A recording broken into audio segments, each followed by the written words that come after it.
이 시간 은혜 받을 하나님의 말씀은 시편 150편입니다.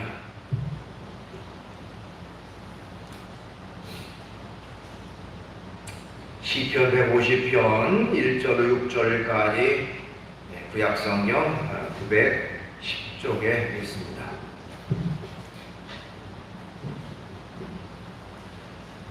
받들어 봉독을 하겠습니다. 할렐루야. 그의 성소에서 하나님을 찬양하며 그의 권능의 궁창에서 그를 찬양할지어다.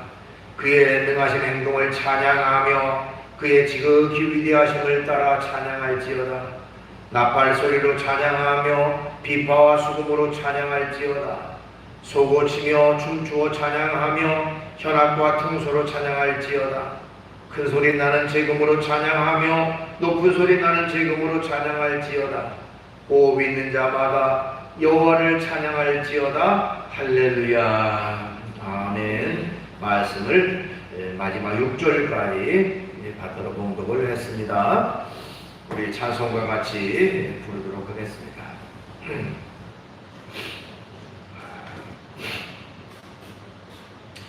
오늘 주어진 본문 말씀 가지고 여호와를 찬양하라 이런 제목의 말씀으로 은혜를 같이 나누려고 합니다.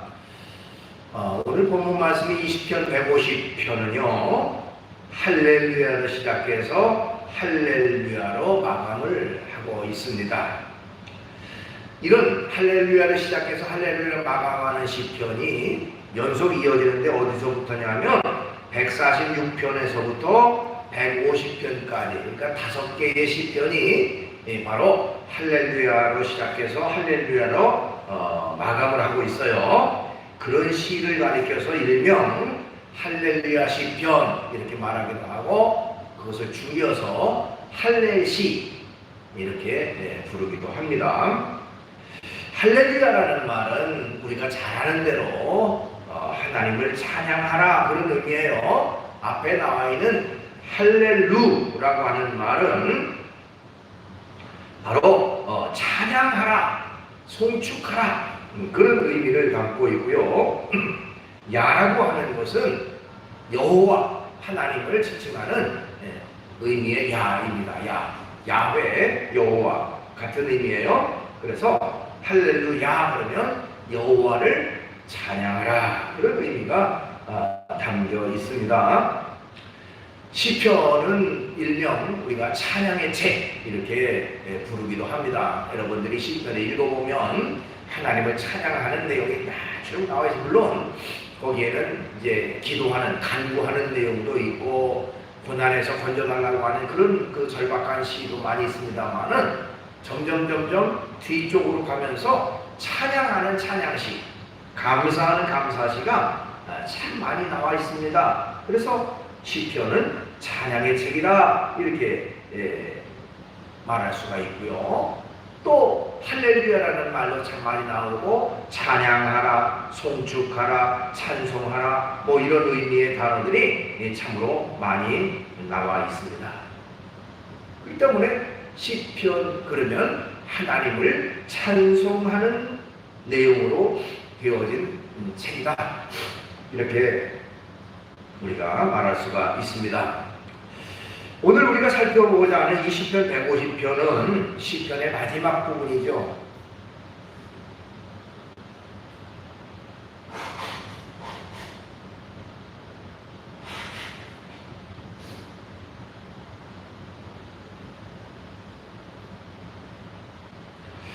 오늘 우리가 살펴보고자 하는 이 시편은 시편의 마지막 부분에 해당됩니다. 어떻게 보면 마지막이라는 것은 결론적인 내용을 담고 있다고 말할 수가 있는데 그것은 바로 처음부터 마지막까지 그야말로 기쁨과 감사와 감격으로 하나님을 찬양하라는 그런 내용으로 이루어져 있습니다. 저는 오늘 시간 이 말씀을 나눌 때에 3가지 부분으로 좀 나누려고 합니다. 우선은 찬양의 장소는 어디인가 하는 것이고요. 두 번째로는 찬양을 왜 해야 되느냐, 찬양의 이유는 무엇인가 하는 것이고, 세 번째로는 어떤 방법으로 찬양할 것인가, 즉 찬양의 방법은 어떤 것인가 하는 것을 살펴보려고 합니다. 우선 찬양의 장소는 어디인가 하는 것입니다. 우리가 어디서 찬양을 할 것인가, 그것이 바로 오늘 본문 1절에 잘 나와 있습니다. 1절 말씀에 보면 그의 성소에서 하나님을 찬양하며 그의 권능의 궁창에서 그를 찬양할지어다, 이렇게 말하고 있어요.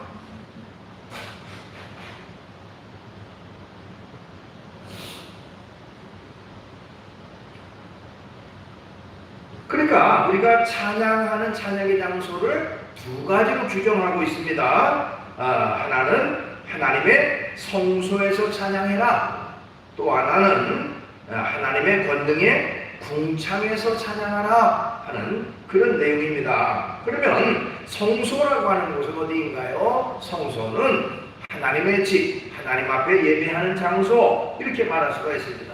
오늘 우리가 이렇게 모여서 하나님 앞에 예배하는 이 교회당, 이것도 곧 하나님의 성소인 것이죠. 우리가 이 성소에 모여서 하나님 앞에 예배하고 하나님을 찬양하고 하나님 앞에 영광 돌리는 그런 일을 우리가 이 성소에서 하게 되어집니다. 그런데 하나님의 성소에 모여서 하나님을 찬양하라 하는데, 그것은 바로 자발적으로 기쁨으로 하나님 앞에 찬양하라는 의미가 담겨 있습니다. 그러니까 억지로나 마지못해서 찬양하는 것이 아니고 기쁘고 즐겁고 감사한 마음으로 하나님의 성소에 모여서 하나님을 찬양하라, 즐거운 마음으로 하나님 앞에 찬양하라 하는 내용이 담겨 있는 것입니다.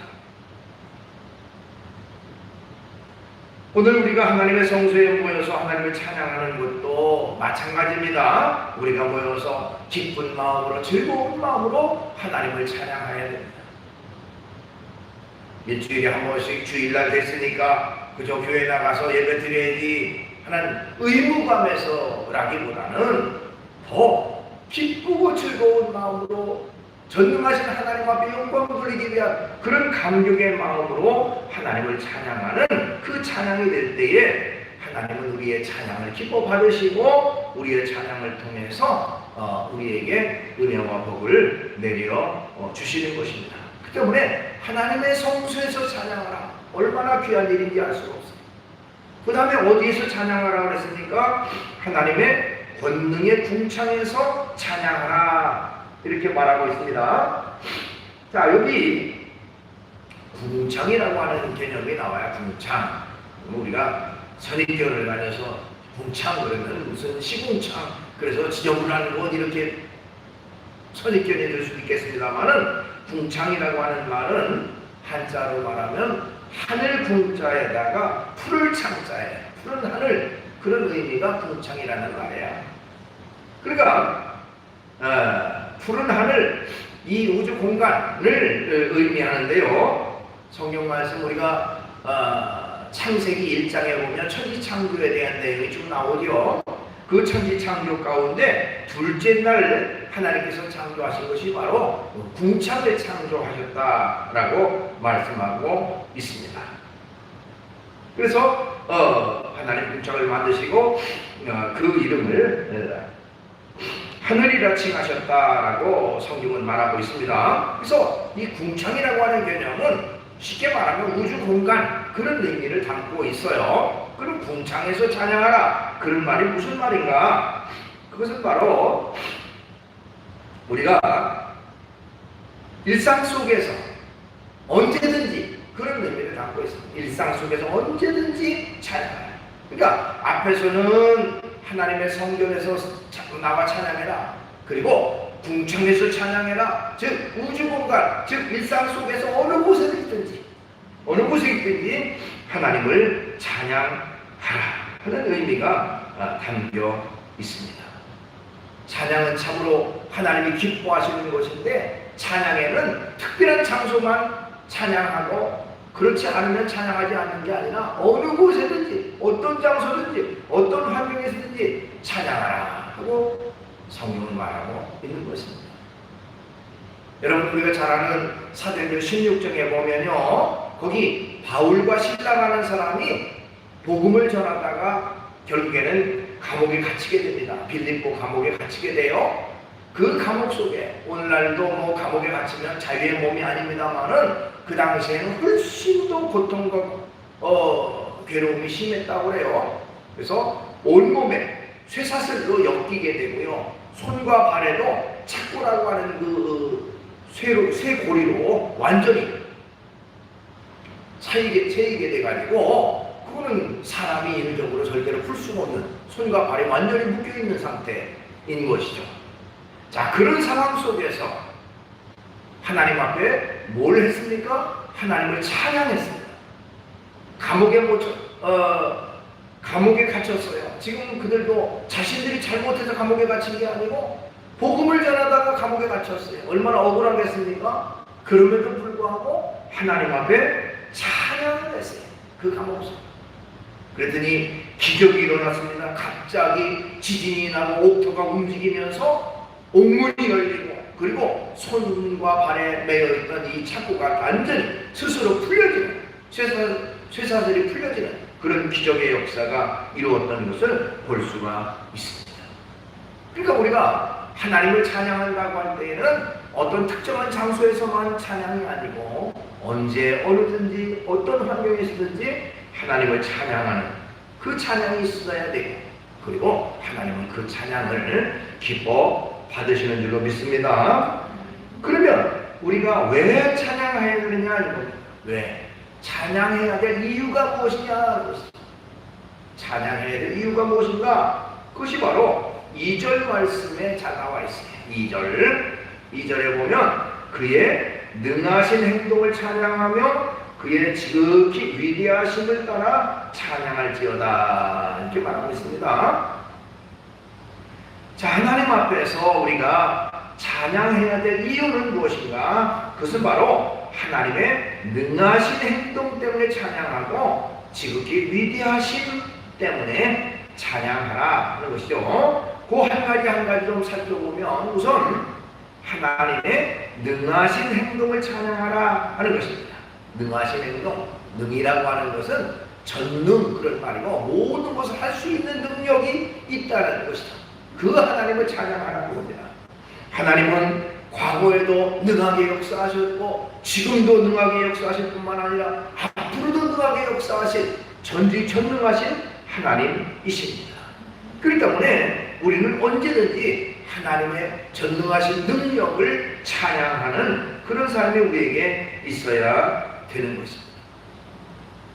하나님은 에베네셀의 하나님이시기도 하다라고 성경은 말하고 있습니다. 에베네셀의 하나님, 에베네셀이라는 말의 뜻은 하나님이 여기까지 도우셨다, 그런 의미를 담고 있습니다. 하나님께서 우리를 구원하시고 우리를 붙드시고 우리를 언제나 도우신 하나님, 그래서 나의 도움이 되신 하나님, 그 하나님이 바로 우리가 믿는 하나님이라 하는 것이죠. 그렇기에 우리는 하나님의 능하신 행동을 인하여 찬양하는 그런 삶이 있어야 됩니다. 또 하나님은 임마누엘의 하나님이 되십니다. 임마누엘이라고 하는 말은 하나님이 우리와 함께 계시다고 하는 의미이죠. 하나님이 함께 하셔서 지금도 역사하시고 우리를 돌보시고 우리를 지키시고 우리를 보호하시고 우리를 인도하시는 그 하나님이 바로 우리가 믿는 하나님입니다. 그렇기 때문에 우리는 임마누엘 되신 하나님을 인하여 찬양하는 우리가 되어야 되겠습니다. 그 다음에 또한 하나님은 여호와 이레가 되신 하나님이라고 말씀드릴 수가 있습니다. 여호와 이레라고 하는 말은 여호와께서, 하나님께서 미리 예비하셨다, 그런 의미를 담고 있습니다. 미리 준비하셨다, 미리 예비하셨다. 그러니까 우리의 일상 속에서 우리의 필요한 것들을 하나하나 아시고 미리 준비하시고 미리 공급하시고 미리 채워주시는 하나님이 바로 우리가 믿는 하나님이다. 그러니 우리는 언제나 그 하나님의 능력, 능하신 하나님을 인하여 찬양할 이유가 거기 있는 것입니다. 우리가 믿는 하나님은 능하신 하나님이요, 부족함이 없는 완전한 하나님이요, 전지전능하신 하나님이요. 그러니 우리가 당연히 그 하나님을 찬양해야 하는 것입니다. 그 다음에 우리가 찬양해야 될 이유는 무엇인가? 바로 하나님의 지극히 위대하심을 따라 찬양하라, 이렇게 말하고 있어요. 지극히 위대하심을 따라 찬양하라. 자, 앞에 있는 하나님의 능하심을 찬양하라라고 하는 말은 하나님의 역사, 하나님의 능력, 그러니까 눈으로 보여지는 그런 하나님의 능력을 찬양하라는 말이고요. 여기 하나님의 지극히 위대하심을 따라 찬양하라는 말은 근본적으로 하나님의 하나님 되심을 찬양하라. 하나님 자체를, 하나님 존재를 찬양하라, 그런 의미를 담고 있습니다. 하나님은 위대하시고 하나님은 지극히 크시고 말로 표현할 수 없는 전지전능하신 하나님이니 하나님의 존재 자체를 우리가 찬양하는 우리의 삶이 있어야 됩니다. 그러니까 어떤 일이 있어서 내가 원하는 일이 잘 이루어졌을 때도 찬양해야 되겠지만, 일이 안 되고 일이 틀어지고 뭔가 잘못했을 때도 찬양해야 돼. 왜? 하나님은 내 모든 것을 아시고 나에게 가장 적절하고 필요한 것을 채워주시는 그 하나님이기 때문에 일이 안 됐을 때도 우리가 감사하고 찬양하고 하나님의 뜻에 순종하는 자세, 그것이 있어야 된다는 것입니다. 그 사람은 이기적 신앙을 벗어버려야 돼요. 그렇죠? 계산, 이해타산을 통해서 내가 어떤 일이 잘 되고 내게 이익이 되고 내가 도움이 되고 내가 뭔가 필요할 때만 하나님을 찾고, 그렇지 않을 때는 하나님을 잃어버리는 그런 잘못된 신앙을 버려야 됩니다. 언제 전는 것은 하나님, 살아계신 하나님, 지금도 나를 돌보시 인도하신 하나님, 그 하나님을 믿는 근본적인 믿음이 있어서 늘 범사에 감사하는 그런 삶이 우리에게 있어야 되는 것입니다. 그래서 여기 지극히 위대하심을 따라 찬양하라는 말은 하나님이 하나님 되신 하나님의 존재 자체를 늘 찬양하는 자세를 가져야 된다는 것이죠. 그러면 이제 우리가 어떤 방법으로 찬양할 것인가 하는 것입니다. 찬양의 방법은 어떤 것인가? 그것이 바로 오늘 본문 3절 5절까지 나와 있습니다. 3절 5절을 보면 나팔 소리로 찬양하며 비파와 수금으로 찬양할지어다. 소고치며 춤추어 찬양하며 현악과 퉁소로 찬양할지어다. 큰 소리 나는 제금으로 찬양하며 높은 소리 나는 제금으로 찬양할지어다 하고 말하고 있습니다. 구체적으로 악기들을 나열하면서 하나님을 찬양하라고 말하고 있어요. 자, 여기 하나님을 찬양하는 방법이 9가지로 묘사되어 있습니다. 9가지. 자, 그 가운데 가장 가운데 5번째 있는 것은 춤추며 찬양하라는 그 동작을 말하고, 나머지 8가지는 악기의 이름들을 말하고 있습니다. 그러니까 어떻게 말하면 가장 가운데 춤추고 주변에 악기들이 쭉 둘러서서 하나님을 찬양하는 그 모습이 바로 우리가 이 내용을 통해 연상할 수가 있어요. 그렇죠? 춤추고 모든 악기들을 동원해서 다 찬양하는 그 내용입니다.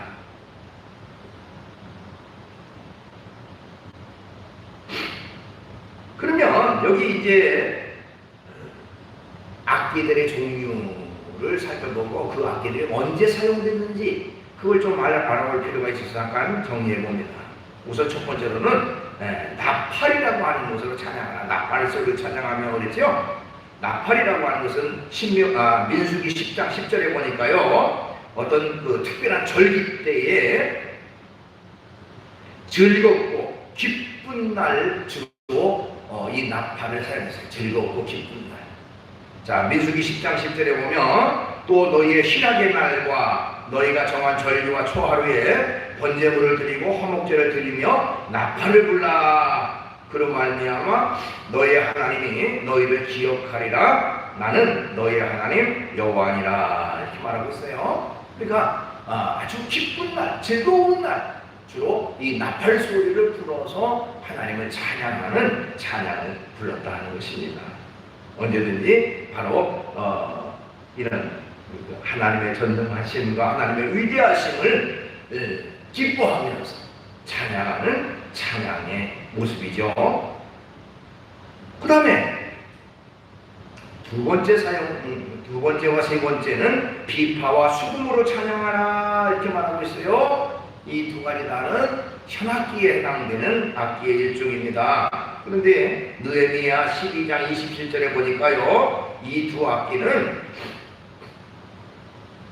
예루살렘 성벽을 봉헌할 때 사용된 악기인 것을 볼 수가 있습니다. 느헤미야 12장 27절에 보니까 예루살렘 성벽을 봉헌하게 되니 각처에서 레위 사람들을 찾아 예루살렘으로 데려다가 감사하며 노래하며 제금을 치며 비파와 수금을 타며 즐거이 봉헌식을 행하려 하매 그랬어요. 자, 봉헌식, 하나님 앞에 이 성전을 재건하고 봉헌하는 그 예배를 드릴 때에, 제사를 드릴 때에 거기에 동원되던 악기가 바로 비파와 수금이었다. 그러니까 기쁘고 경사스럽고 즐거운 날, 주로 이 비파와 수금으로 찬양하는 데 사용되는 악기였다라고 말할 수가 있습니다.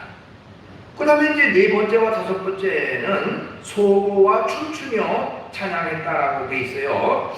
소고라고 하는 것은 말 그대로 작은 북, 그런 의미인데, 손에 그 자루가 있어서 그 자루를 잡고 작은 북을 치는 그것을 소고라고 말합니다. 출애굽기 15장 20절에 보니까요, 이스라엘 자손이 홍해를 건넜을 때에 그 미리암을 선두로 해가지고 여인들이 소고를 잡고 춤을 췄습니다. 출애굽기 15장 20절, 아론의 누이 선지자 미리암이 손에 소고를 잡으며 모든 여인도 그를 따라 나오며 소고를 잡고 춤추니 이렇게 말하고 있습니다. 소고, 그것도 역시 하나님을 큰 기쁨 가운데, 즐거움 가운데, 여러분 홍해바다를 건넜다고 하는 그 기쁨이 얼마나 클까요? 여러분 성경에 나와 있는 것처럼 뒤에는 애국 군대가 추격하고 있고 앞에는 홍해가 가로있는 그런 상황 속에서 하나님이 기적의 역사를 이루셔서 홍해를 갈라지게 하시고 우리를 통과하게 하셨고, 그 뒤에 추격하던 애국 군대는 홍해 물이 합쳐짐으로 그들이 거기서 수장되는, 거기서 구원받은 그 기쁨은 이루 말할 수가 없는 기쁨이겠죠. 그걸 찬양할 때에 바로 소고를 치면서 춤을 추며 찬양했다라고 말하고 있습니다. 그 다음에 또한 여섯 번째는 현악이라고 하는 것입니다.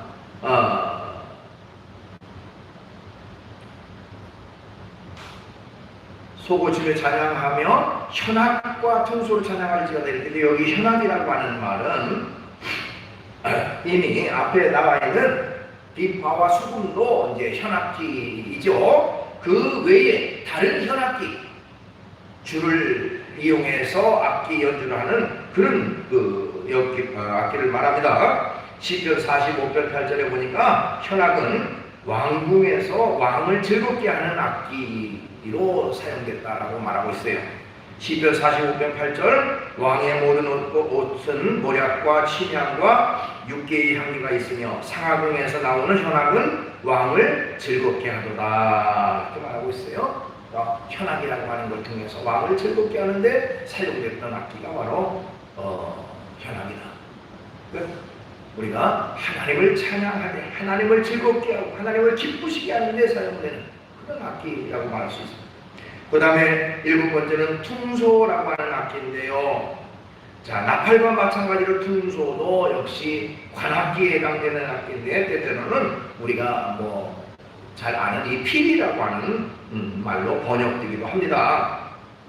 욥기 21장 12절에 보니까 퉁소, 곧 필이는 즐거움을 표현하는 악기라고 말하고 있어요. 욥기 21장 12절, 그들은 소고와 수금으로 노래하며 피리를 불어 즐기며 이렇게 돼 있어요. 그러니까 피리를 불어 즐겼다, 즐거움을 주는 악기, 기쁨을 주는 악기, 이렇게 말할 수도 있습니다. 그 다음에 여덟 번째와 아홉 번째 악기는 큰 소리 나는 제금과 높은 소리 나는 제금으로 이제 찬양하라 돼 있죠. 자, 제금이라고 하는 말은 타악기를 말하는데요. 쉽게 말하면 두 짝으로 이루어져서 둘이 부딪혀서 나는 소리, 즉 심벌주로 생각하면 좋습니다. 근데 그 심벌주도 큰 소리 나는 것과 높은 소리 나는 아주 고음의 그 심벌주와 또 아주 큰 소리가 나는 그 심벌주로 이렇게 구분을 했던 것 같아요. 어쨌든 큰 소리 나는 재금과 높은 소리 나는 재금으로 찬양하라. 근데 이 재금은 즐거운 소리를 내는 악기로 이름이 불려지고 있습니다. 역대상 15장 16절에 보니까 다윗이 레위 사람의 어른들에게 명령하여 그의 형제들을 노래하는 자들을 세우고 비파와 수금과 재금 등의 악기를 울려서 즐거운 소리를 크게 내라 하네. 그래서 거기 비파와 수금과 재금 같은 것들을 울려서 즐거운 소리를 크게 내라. 흥을 돋구고 즐겁고, 그러니까 하나님 앞에 그만큼 즐거움으로 기쁨으로 감사함으로 하나님 앞에 영광 돌리는 그런 악기로 동원됐다. 어쨌든 이 시편 150편에 보면 다양한 악기들이 등장하는데 그 모든 것은 다 하나님을 찬양하는 데 사용하는 악기. 그 모든 악기를 동원해서 하나님을 찬양, 그만큼 또한 우리의 마음과 중심을 다해서 하나님 앞에 노래하고 찬양하고 춤추며 찬양하는 그런 찬양이 있어야 된다는 것입니다. 그러면서 결론적인 내용은 뭐냐? 6절 말씀에 보니까 호흡이 있는 자마다 여호와를 찬양할지어다 이렇게 말하고 있습니다. 호흡이 있는 자마다, 즉 살아있는 사람이라면 누구든지 하나님을 찬양해야 된다. 그건 마땅한 일이다, 당연한 일이다 라고 했습니다. 그러니까 저와 여러분도 언제든지 어느 때든지 하나님을 찬양하는 찬양이 계속 이어져야 됩니다. 마음으로 찬양하고요, 목소리를 내서도 찬양하고요, 또 생활 속에서 늘 하나님을 향한 우리의 마음과 찬양이 있어야 된다는 것입니다. 하나님은 찬양을 통해서 영광 받으시고 찬양을 통해서 기적과 능력의 역사를 이루십니다.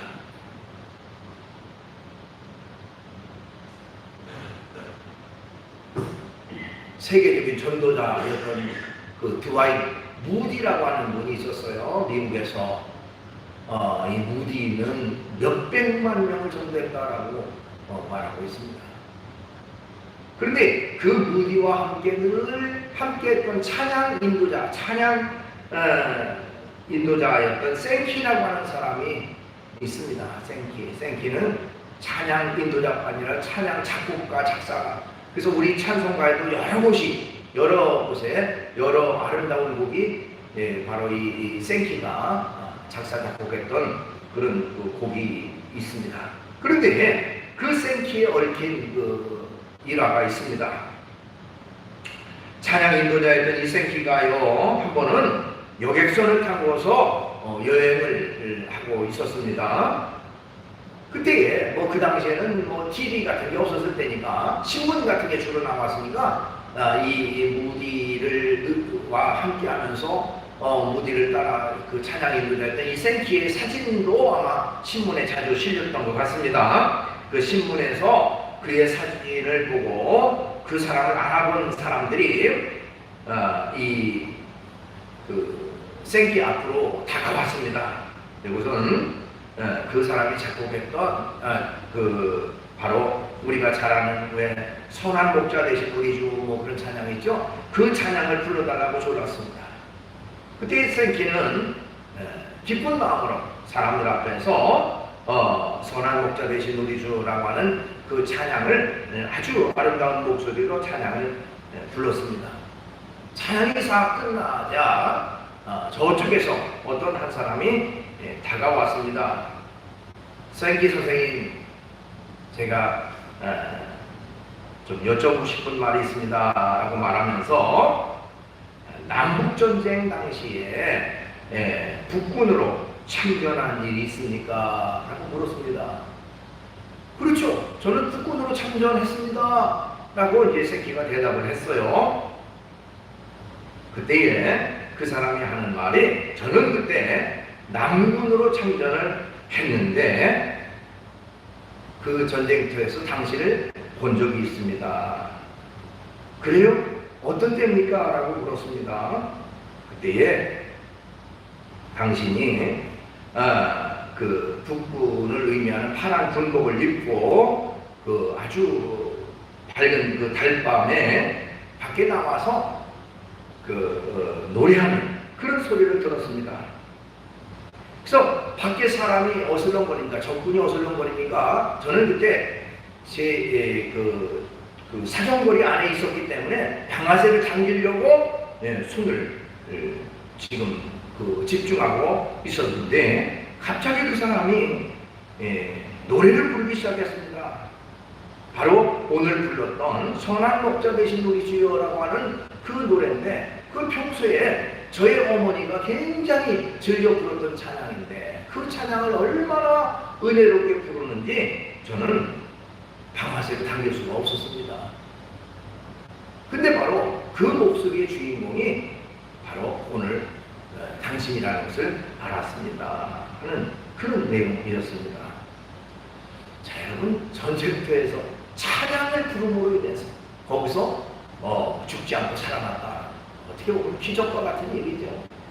참, 우리가 일상 속에서 찬양을 부르면요, 하나님이 기적과 능력을 행하십니다. 찬양을 통해서 물론 하나님의 영광 받으시기도 하지만, 우리의 찬양을 통해서 하나님의 기적과 능력의 역사를 이루신다는 겁니다. 아까 빌립보 감옥에서 바울과 실라가 찬양하며 기도했더니 옥토가 움직이고 모든 그 쇠사슬이 풀려난 것처럼 기적의 역사가 나타난 것처럼, 일상 속에서 하나님을 찬양할 때 하나님의 기적과 능력이 나타납니다.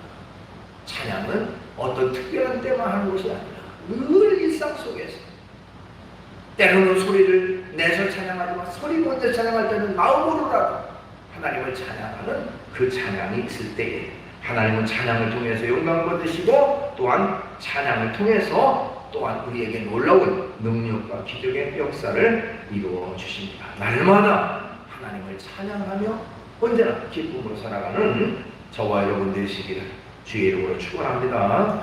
기도하겠습니다. 거룩하신 주님을 찬양합니다. 오늘도 거룩은 주의를 허락하셔서 주의 전에 나와 예배드릴 수 있도록 종주심을 감사합니다. 시편 150편 말씀에 여호와를 찬양하라, 호흡 있는 자마다 여호와를 찬양하라고 우리에게 말씀하는 것처럼, 언제든지 일상 속에서 날마다 하나님을 찬양하며 하나님의 앞에 영광 돌리며 하나님을 기쁘시게 하는 매일매일의 삶이 될 수 있도록 은총 베풀어 주시고, 찬양을 통해서 하나님 앞에는 영광이, 우리에게는 또한 하나님의 기적과 능력이 찬양을 통해서 이루어질 줄 믿사오니, 날마다 하나님 앞에 찬양으로 영광 돌리기에 부족함이 없는 저희가 되게 해주시옵소서. 예수님의 이름으로 기도하옵나이다.